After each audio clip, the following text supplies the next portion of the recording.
Hi everyone, here we are going to see about the Unit 5 continuation part. In this presentation we are going to see about the joint ventures. So in this presentation, what is mean by joint ventures and what are the types or occurs in the joint ventures, what are the steps occurs in the joint ventures. Then we are going to see about the advantages and disadvantages of joint ventures. Let me see one by one. So joint venture, so it is a temporary partnership of two or more persons. They have engaged in a particular business adventures of enterprises for the short or seasonal durations. When two or more persons they have joined together to carry out the specific temporary or seasonal business ventures, whether share their profits and losses on an agreed basis, then it is called as the joint venture. So most of them has become a partnership and they have do the joint venture companies in the processing manners. Types of joint ventures. So there are two types of joint ventures. One is the domestic joint venture and another is international joint venture. So domestic joint venture, so it means that all the partners with the same nationality, that persons will be belongs to the domestic joint venture. Next, international joint venture. So it means that the international joint ventures will be set up by the partners of the different nationalities. They will be called as the international joint venture. Next, the steps which have been occurs in the formation of joint venture. So what are the steps are occurred means, first we have to planning, that is planning process is very important in the joint venture process. So we have to design the planning process in a perfect manner, then only we can search for the partners. After searching the partners, we have to discuss about the plan with them.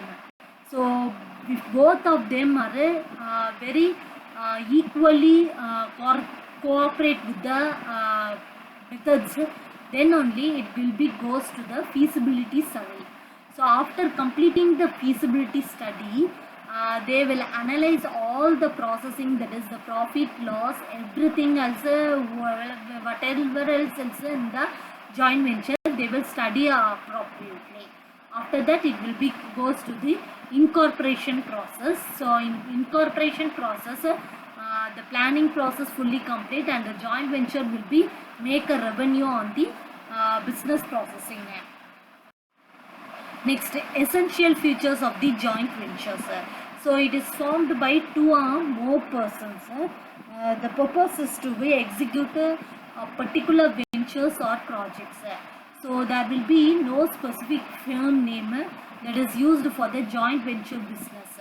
So it is of a temporary natures and hence the agreement will be regarding the ventures which is automatically standard, that is terminated as soon as the venture is completed.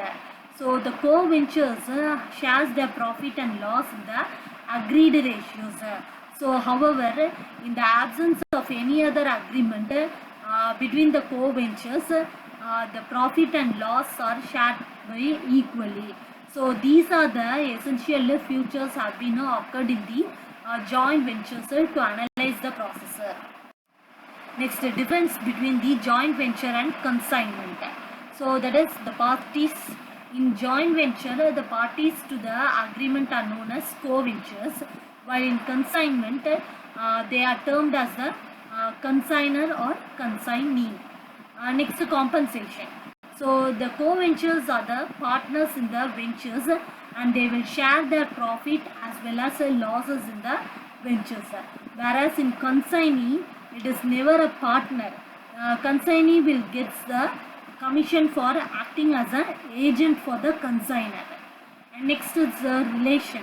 So each co-venturer is a partner as well as the agent for the other co-venturers.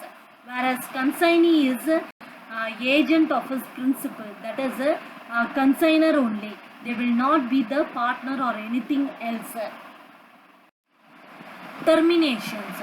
So the relationship of co-venturers that will be comes to the end when venture is completed, whereas the relationship of the consignor and consignee will continues until the terminated by parties.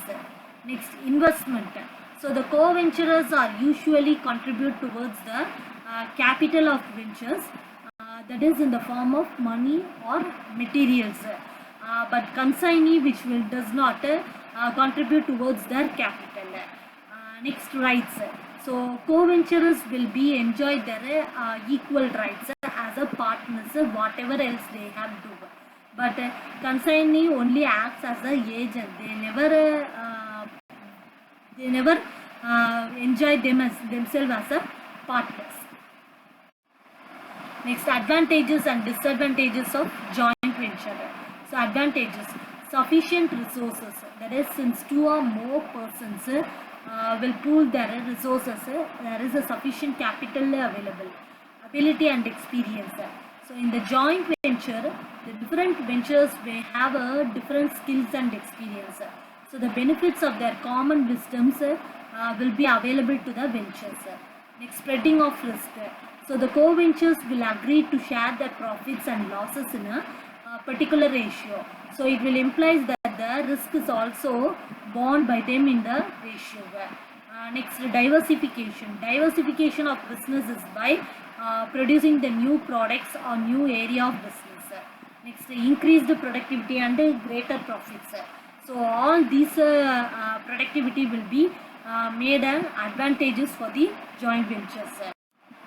Disadvantages.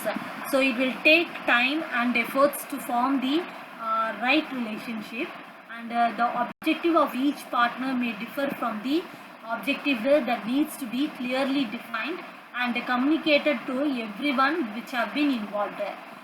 Next, imbalance in the share of capital, expertise, investment, etc. that may be cause the frictions in between the partners. Difference in the culture and the style of business, which will be lead to the poor cooperation. Next, lack of assuming responsibility by the partners that may be lead the collapse of businesses. Next, lack of communication between the partners that may be affect the business. Next, joint venture journal entries. So there are two methods in the joint venture accounts that can be kept, that is where no separate books are kept to record the joint venture transactions.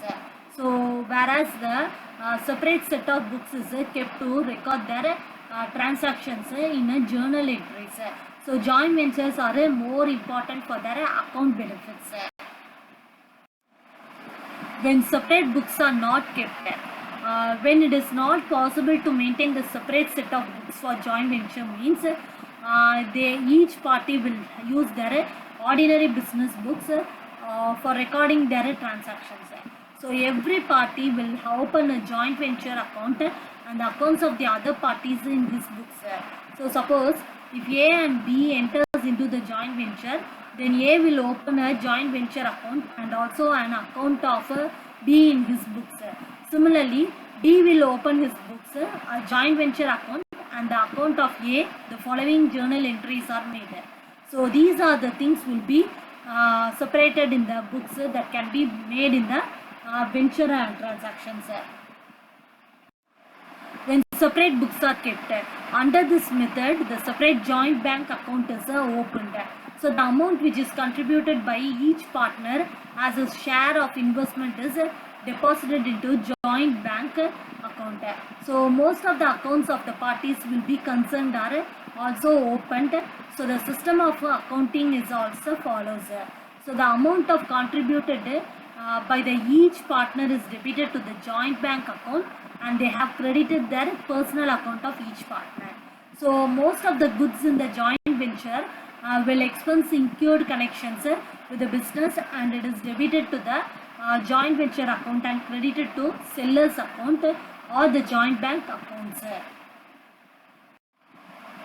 When the goods are sold, the amount thereof is debited to the partner's account or joint bank account and credited to the joint venture account.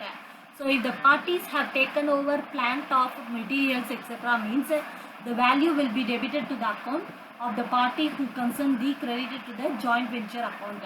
So the joint venture account will now shows the profit or loss which will be transferred to the personal accounts of respective parties in their profit sharing ratios. So the joint bank account will then closed by making the payment to each partner of what is due to him and respect of his personal accounts. Important clause of joint ventures. So the proportions of the shareholding in joint venture companies are that is they have to specify the nature of shares which should be indicate their transferability conditions. Next, composition of board of directors, appointment of chairman, quorum of board meetings, casting of vote provisions. Next, general meetings, appointment of the CEO or MD, appointment of management committee. Next, important decisions with the mutual consent of partners, dividend policies, funding provisions, access conditions, change of control or exit clauses, anti-complete clauses, maintaining the confidentiality, indemnity clauses, assignment, break of deadlock, dispute resolution, applicable law, force majeure and termination provisions. So these are the clauses that have been important for the joint ventures nowadays. Thank you.